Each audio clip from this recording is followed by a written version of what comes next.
एक छोटे से गांव में राहुल नाम का एक युवक रहता था।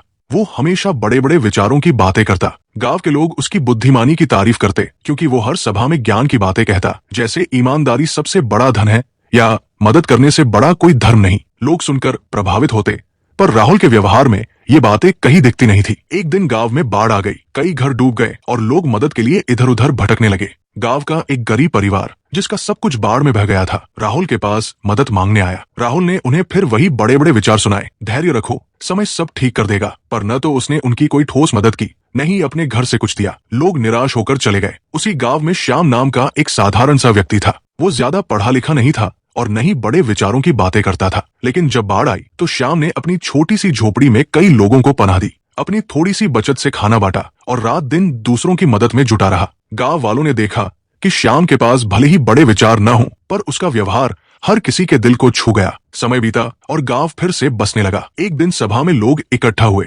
राहुल फिर अपने विचारों की बौछार करने लगा, लेकिन इस बार लोग चुप रहे। एक बुजुर्ग ने कहा, राहुल, विचार चाहे जितने भी अच्छे क्यों न हो, लेकिन वे सार्थक तभी माने जाते हैं जब उनकी झलक व्यवहार में भी दिखे। श्याम ने हमें ये सिखाया। राहुल को अपनी गलती समझ आई। उसने फैसला किया कि अब वो सिर्फ बोलने में नहीं बल्कि अपने कामों में भी अपने विचारों को जिएगा। और उस दिन से वो गांव में न सिर्फ विचारों बल्कि अपने व्यवहार से भी एक मिसाल बन गया। दोस्तों, अब वक्त आ गया है उंगली उठाकर लाइक, शेयर और सब्सक्राइब करने का। धन्यवाद।